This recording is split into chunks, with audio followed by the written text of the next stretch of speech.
रिश्तों को दो एक नया तड़का, हल्का सा hello life refined sunflower oil के संग। अब लाइफ को कहो हेलो फिर से। इस वीडियो को स्पॉन्सर किया है hello life sunflower refined oil ने। यदि आप मार्केट में नए सनफ्लावर तेल की तलाश में हैं तो इसे भी एक बार इस्तेमाल करके ज़रूर देखिएगा। और यदि आप किराना दुकान चलाते हैं तो इस तेल को एक बार बेचकर ज़रूर देखिएगा। होलसेल ऑर्डर के लिए संपर्क करें सोनी ट्रेडिंग कंपनी को। फ़ोन नंबर है 8099151617।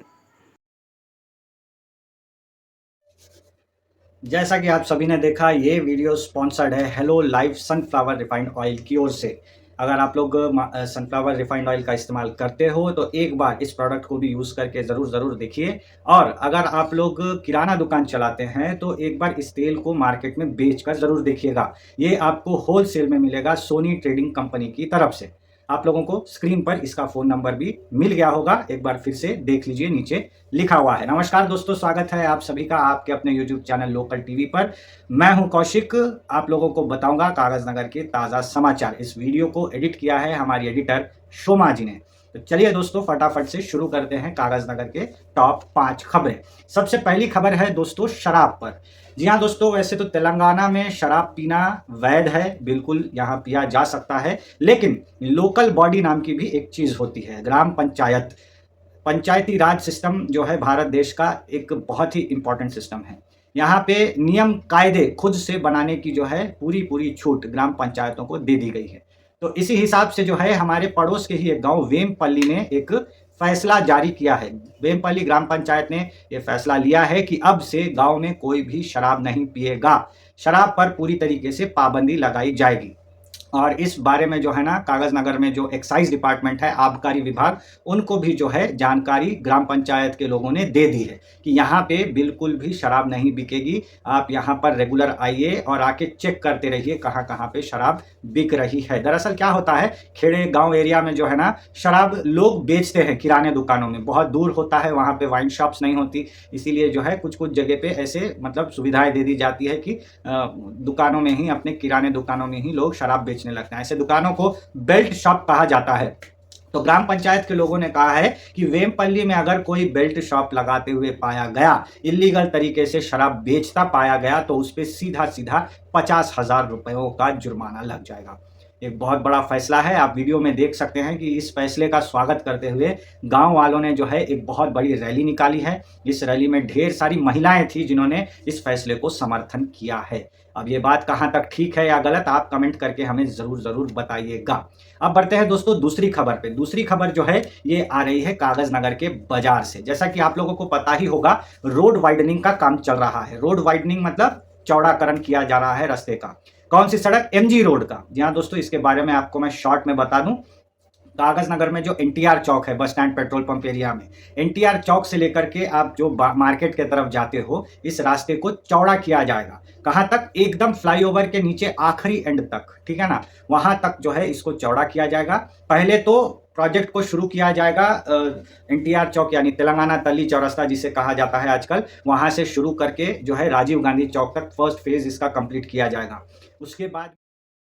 उसके बाद में सेकंड फेज में क्या होगा, राजीव गांधी चौक से शुरू करके और आगे आप जो देखते हो फ्लाईओवर के तरफ दो छोटी गलियां चली जाती है, इन गलियों को चौड़ा करके बड़ा रास्ता बनाया जाएगा। तीसरा फेज जो है यही राजीव गांधी चौरस्ते से राइट में मुड़ करके सीधे जो है आपका पोटी श्री रामुलु चौरस्ते तक जाएगा। और चौथा जो चरण है इसका, ये मार्केट के अंबेडकर चौरस्ते से लेकर के जो एलागढ़ हॉस्पिटल है, सरकारी अस्पताल है कागज नगर का, वहां तक किया जाएगा। तो इस बीच में इस चौड़ेकरण में जो है रास्ते के दोनों तरफ 15-15 फीट फोड़े जाएंगे। फोड़ने के बाद में पूरे 80 फीट की बड़ी सड़क बनाई जाएगी। इसके पीछे कारण ये बताया जा रहा है, एक तो कागज नगर में एनटीआर चौक से लेकर के लॉरी चौरस्ते तक बहुत भारी ट्रैफिक रहती है, बड़ी गाड़ियों की, दुनिया भर की लॉरियां आती है, कोयला लेकर के, लकड़ी लेकर के, पेपर लेकर के निकलती हैं एसपीएम से। तो लॉरियां एक हो गई। दूसरा, आप मार्केट में जाते होंगे, रविवार के दिन देखते होंगे कि अंबेडकर चौरस्ते के पास में दुनिया भर का ट्रैफिक जाम लगा हुआ होता है।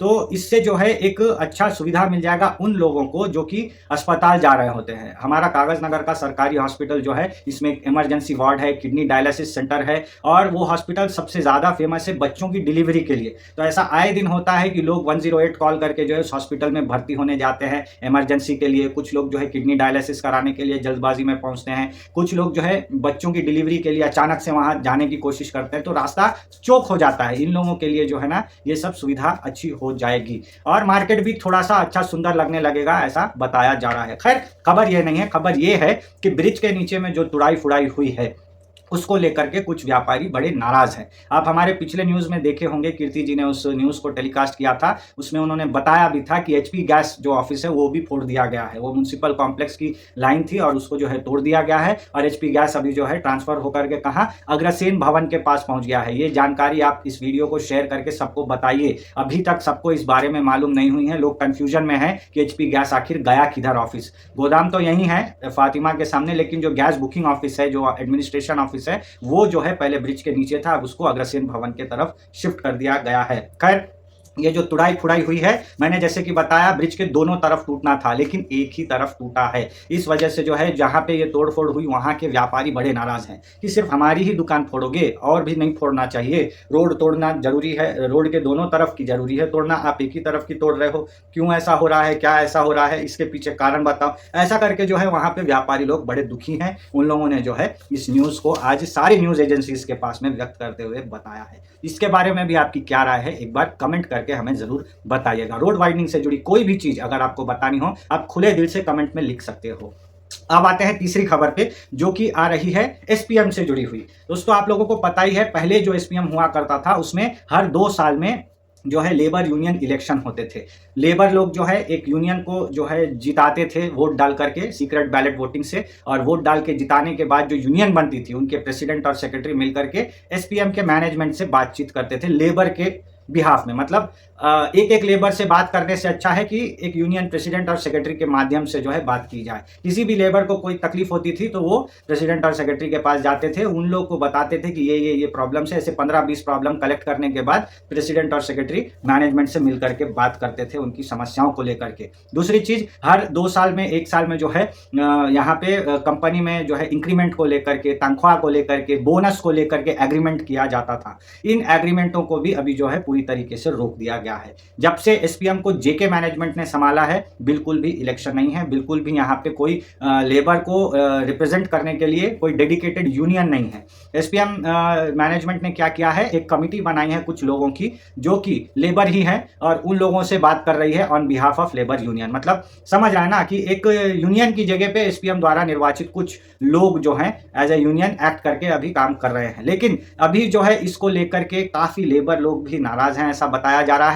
और जो लोग लेबर यूनियन की राजनीति करते हैं वो लोग तो नाराज हैं ही, वो तो लीडर बनना चाहते हैं और वोट पाना चाहते हैं, प्रेसिडेंट सेक्रेटरी बनना चाहते हैं, लेकिन बन नहीं पा रहे हैं, उनकी राजनीति ही खत्म हो गई है। इवन कि जितने भी यूनियंस थे सबके ऑफिसेस भी एसपीएम ने कन्फिस्केट कर लिया है, अपने पास में रख लिया है। सिर्फ एक बीएमएस ऑफिस को छोड़ करके, जो भारतीय मजदूर संघ लेबर यूनियन था उसकी ऑफिस को छोड़ करके बाकी सारे लेबर यूनियन ऑफिसेस जो हैं एसपीएम ने वापस अपने पास ले लिए हैं। बीएमएस एक बहुत बड़ी संगठन है, राष्ट्रीय संगठन है, उन लोगों ने इसको जो है मामले को पकड़ के कोर्ट तक जो है घसीट लिया है। हाई कोर्ट में अभी बीएमएस ऑफिस को लेकर के केस चल रहा है। मतलब तुम बड़े तो हम भी बड़े वाली बात यहाँ पे उनके साथ में हो गई है। खैर, यहाँ पे जो कम्युनिस्ट पार्टियों की यूनियन होती है, CITU, AITUC और ऐसे ही छोटे बड़े कम्युनिस्ट पार्टियों की अलग अलग लेबर यूनियंस हैं एसपीएम में। खासतौर पे ये दोनों CITU और AITUC, ये दोनों जो है इलेक्शन लड़ती थी और कभी नहीं लड़ पाती थी तो TRS पार्टी को सपोर्ट करती थी। तो ऐसे करके जो है वो लोग अपनी राजनीति चलाते थे। ये लोग कभी जीते तो नहीं एसपीएम में, लेकिन यहाँ पे उनकी बहुत इच्छा है कि एसपीएम में फिर से जो है यूनियन के चुनाव कराए जाएं। इसको लेकर के वो हैदराबाद गए। हैदराबाद में जाकर के जो कमिश्नर मैडम हैं उनसे उन्होंने बात की। एक कमिश्नर मैडम पूरे तेलंगाना स्टेट की लेबर कमिश्नर हैं और इनके साथ में उन्होंने बातचीत की, एक रिप्रेजेंटेशन उनको दिया कि वहाँ पे कागज नगर पेपर मिल में अन्याय हो रहा है, वहाँ सीक्रेट बैलेट वोटिंग होनी चाहिए और एसपीएम मैनेजमेंट नहीं चाहती कि वहाँ पे कोई यूनियनबाजी हो। आप एक्शन लीजिए और एसपीएम के मैनेजमेंट से कहिए कि वहाँ पे इलेक्शन करवाई जाए। तो ऐसा जो है यहाँ पे एक मामला देखने को मिला। एसपीएम फैक्ट्री के अंदर में इलेक्शन होने चाहिए या नहीं होने चाहिए, ये आपका एक मत जो है, आपकी जो एक ओपिनियन है, आप कमेंट में हमें ज़रूर बताइएगा। क्योंकि पहले जब मैं देखा करता था, यूनियन जब हुआ करते थे तो यूनियन डिसाइड करती थी हर साल किसको नौकरी देना है। हर साल कागज़ नगर के लोगों को यही यूनियन नौकरी लगवा के देती थी। तो एक माहौल था, कागज़ नगर के लोकल लोगों को जो है अच्छी खासी नौकरियाँ मिलती थी। एसपीएम में कौन सा डिपार्ट कैसे चलना है, ड्रेस कोड, जूता, हेलमेट, ये सारी चीज़ें जो है यूनियन तय किया करती थी। अब तो माहौल ही ख़त्म हो गया है। अब वही जो कुछ गिने चुने लोगों की एक कमिटी है और एसपीएम की मैनेजमेंट है, दोनों ही डिसाइड कर लेते हैं क्या करना है, कैसे करना है। ठीक है ना? तो इसके बारे में आपका क्या मत है, आप बिल्कुल इसमें कमेंट में हमें ज़रूर बताइएगा। आज चलते हैं दोस्तों तीसरे खबर पे, जो कि है खेती बाड़ी से जुड़ी हुई। अभी आगे चल कर के जो है नया फसल का सीज़न आने वाला है। अगले महीने से जो है अभी जो फसल का सीज़न चल रहा है उसकी कटाई हो जाएगी, नया सीज़न चालू हो जाएगा, फिर बारिश में जो है खेती होने वाली है। उसके लिए क्या होता है, किसान लोग बीज खरीदते हैं और उस बीज को जो है खेत में रोप करके अपना खेती करते हैं। अब क्या हो अगर ये बीज नकली निकल जाए? जी हाँ दोस्तों, ऐसा भी होता है, नकली बीजों का धंधा भी होता है। क्या करते हैं, असली जो बीज होते हैं ना उसके अंदर में ये लोग नकली ऐसे कुछ फालतू के बीज डाल देते हैं जो कि असली जैसा दिखता है लेकिन होता कुछ भी नहीं। वो मिला करके बेच देते हैं। बीजों का बहुत रेट होता है दोस्तों, 700-800 रुपये किलो तक रेट चला जाता है। उस 700-800 किलो में अगर 10-15 ग्राम नकली भी मिला दी जाए तो क्या ही होगा करके जो है ये स्मगलर लोग आंध्र प्रदेश से लेकर के आते हैं नकली बीजे। गुंटूर से लाते हैं, नागर कर्नूल के उस साइड में जो कड़प्पा वो सब इलाका है वहाँ से आते हैं, गढ़वाल से लेके आते हैं तेलंगाना में। तो ये नकली बीज ला करके जो है बेचते हैं। खास तौर पे कपास के और धान के बीजों में जो है ये गड़बड़ इन लोग करते हैं। तो अभी पुलिस ने और डिस्ट्रिक्ट एडमिनिस्ट्रेशन ने एक स्पेशल टास्क फोर्स बनाई है। उन्होंने कहा है कि एक खबर मिली है कि BT3 क्वालिटी का जो बीज होता है उसके अंदर में नकली बीज डिस्पैच हो चुका है आंध्रा से। वो किसी भी समय कागज नगर पहुंच सकता है और यहाँ के किसानों में डिस्ट्रीब्यूट हो सकता है। इससे पहले कि डिस्ट्रीब्यूशन होए, आप लोगों को कड़ी नज़र रखना है और नकली बीज जो भी स्मगलिंग कर रहा है, वहाँ से यहाँ ला करके बेचने की कोशिश कर रहा है, उनके ऊपर कड़ी से कड़ी कार्रवाई कीजिए। तो इससे क्या होगा, किसानों को बहुत फ़ायदा होगा। होता यह है कि किसान लोग बेचारे झाड़ लगाने के लिए बीज रोपते हैं, 10 में से 8 झाड़ अच्छे होते हैं, 2 झाड़ वेस्ट हो जाते हैं। 10 तो मैं नंबर के लिए बता रहा हूँ, 20% का नुकसान हो जाता है नकली बीजों के कारण। समझ रहे हैं ना? हाँ, अगर 1000 क्विंटल माल निकलना है तो 200 किलो जो है उसमें वेस्ट हो जाता है, वेस्ट हो जाता है। तो बहुत नुकसान होता है। झाड़ ही नहीं निकलता, नकली बीज डालोगे तो कहाँ से झाड़ निकलेगा? झाड़ ही नहीं निकलता, वेस्ट हो जाता है। तो ये सब चीज़ें हैं दोस्तों। अब आते हैं आखिरी खबर पे, जो कि है टावरों से जुड़ी हुई। दरअसल हमने आपको इससे पहले भी एक न्यूज़ रिपोर्ट में बताया था कि जो है हमारे ज़िले में 24 नए मोबाइल टावर लगे हैं और स्पेशली ऐसे एरियाज़ में लगे हैं जहां पे बिल्कुल भी सिग्नल नहीं आता। कागज़ नगर के आस पड़ोस के इलाके में कहा जाए तो रेगुलगुड़ा ऐसी जगह है और उसके बाद आपका कड़म्बा ऐसी जगह है और आगे चल कर के ऊटपल्ली गाँव है। ये सब जगह अंकुशापुर के अंदर में गोंदी, नारलापुर, ऐसे गाँवों में बिल्कुल भी जो है सिग्नल नहीं आता है। तो ऐसी जगहों के लिए स्पेशली जो है मोबाइल टावर लगाए जा रहे हैं। कलेक्टर हरिता मैडम जी ने जब चार्ज संभाला था तभी इसके बारे में जो है आदेश दे दिए थे। उन्होंने कंपनीज को बुलाया और बुला करके ऐसे मॉडल पे काम शुरू किया कि एक टावर लगेगा, उसमें एक सैटेलाइट जो होगी जिसे छतरी कहा जाता है, एक जियो का होगा, एक वी का होगा, एक एयरटेल का होगा और एक BSNL का होगा। एक ही खंबे में सारे लगे होंगे। हाँ, तो और T-नेट नाम का एक अलग से एक इंटरनेट कनेक्शन आता है सरकारी लोगों के लिए। तो ये सारे जो है एक साथ में एक टावर में लगेंगे, ऐसा जो है उन्होंने आदेश दिया था। अब उसी आदेश का पालन करते हुए उन्होंने आज रिव्यू मीटिंग में कहा कि ये टावर जल्द से जल्द लग जाने चाहिए। उन्होंने बताया कि उम्मीद है 2 से 3 हफ्ते में इसका काम कंप्लीट हो जाएगा।